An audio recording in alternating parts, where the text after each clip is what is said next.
Outpick check. Outpick check. Bota. Kala nyo magbibenta ako ngayon ng manok. Ako naman ngayon nagbibili ng manok. Nanti lang natin si Sir.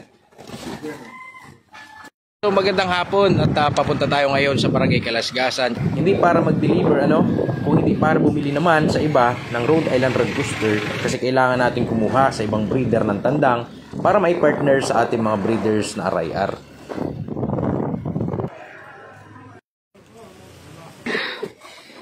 Andito na pala tayo sa area ni seller. Check muna syempre natin kung okay yung mga inaalok niyang mga tandang. Kasi kung quality naman, kukuha tayo sa kanya ng dalawa. Dami. Kasama ko ngayon si Richard. Ayan, si Richard. Siya yung may-ari nitong Free Range Chicken dito sa Barangay Kalasgasan, Daet Camarines Norte. Ayan. So ito po yung mga alaga, mga breeders ni Kuya, So nagsimula ka sa sisiw. 30 pieces na bali 70 piraso, 30 pieces na babae, tapos 35 pirasong inahin, tapos 35. Tapos yung lumaki ng mga lalong, hindi ko alam kung kumbaga hula na lang kung ng lalong. Oo. Parang nagbili ka ng 70 piraso, halos mix din. Isahan. Tapos hanggang sa napalaki mo siya ng ganito karami. Doon sa puhunan mong yun, doon sa 70 piraso, magkano yung nagastos mo naman? Basta ang bili ka ng sisiw na may 50 ang isa ng sisiw. 150, tapos? Bali, nasa 9,000. Nasa 9,000, puhunan pa lang yun sa materyales sa manok. Ngayon, itong pag-set up mo niyang kanilang ranging area, asa magkano naman? Umabot din ng nasa 20. 20,000? Oo, 20,000. Kasi nagpabubong din ako ng ganito. Order ako ng mga kawayan. Ayan. Net. Area. Pati yung mga nandun, binakura ko ng mga area. Yun, oo. So para talaga safety sila, Tapos sa incubator, magkano bilhin mo? Sabi mo kanina, nasa 13,000 ng 13,000? Isang set. Isang set. Setter pa lang. Setter pa lang yun. Tapos bali tatlong 300 seater. Tapos isang 300. Ano naman nakatira. Okay. Pipili tayo ngayon ng kukunin natin kay Kuya na Rhode Island Red Rooster. Ipapartner natin dun sa ating mga breeders, dun sa ating backyard farm sa Kapalonga. Yan, sinuhuli na ni Kuya. Ayos man, Kuya. Talagang batang-bata pa siya. Makikita nyo naman dun sa kanyang tahid. Ayan.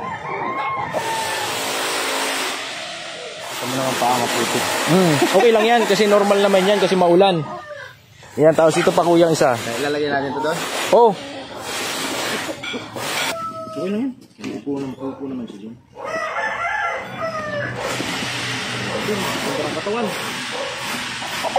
Kuya, ilang piraso ka man nagsasalang ng itlog sa incubator mo? Ilang piraso? Sa isang batch, nagsala ko ng mga 170 to 150 lang. 117 piraso hanggang 150. Doon sa 150 piraso na sinasala mo sa isang batch, ilan naman doon ang napipisa? Di ba sabi mo kanina 100? Oo, 100. So sa 100, magkano mo siya mabebenta? Nabibenta ko sila pagka 100, bibenta ko na sa day old, binibenta ko na sa day. So sa isang batch, magkano naman kinikita mo? Halimbawa, sa isang batch, halimbawa, so makapagpisa ka ng 100 piraso, di ba? So may bibenta mo siya nasa 10,000. Oo, mga ganyan. So magkano din yung puhunan saka magkano yung kita? Siguro ang puhunan naman ay kasi kuryente, babawas Oo. mga pakain. Kuryente, pakain. Mga 6,000 mga ganyan. 6,000 o 7,000. 6,000 to 7,000 ang kita Sa isang batch. Sa isang batch na 100 pieces na 100 pieces. day old, di ba? Okay naman sa Okay naman ang kita. Ayan. Bago ka pa lang sa pag-alaga ngayon. Ayan, napakaganda. Nakuha mo yung diskarte, Kumbaga subok lang. Kung mag-click, hindi okay. Oo. Hindi pawin na lang next time. Ganun naman talaga ang buhay. Pag hindi ka susubok, hindi mo malalaman kung ano ba ang dapat. Ito nga pala yung ginagamit ni Kuya na vitamins sa kanyang mga breeders. Ayan, egg 1,000 Ayan, so ito yung ginagamit natin, yung product ng Battlecock. Meron siyang vitamin complex, vitamin E, zinc oxide, and folic acid yung napakahalaga sa mga breeders natin. Egg 1000 saka yung Bitmin Pro. Napakaganda nitong gamitin pag mag-aalaga talaga tayo ng mga free range chicken, ano?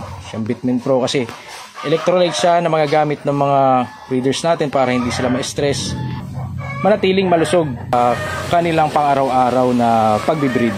Ayan. Ayan, salamat kuya. Thank you very much. Yon, shoutout kay Kuya's Backyard. Isa rin siyang RIR breeders. Pwede rin kayong mag-avail sa kanya ng Rhode Island Red, mga RTL. Avail na lang kayo sa ano niya, Facebook page niya, Kuya's Backyard. Okay, thank you. Salamat kuya.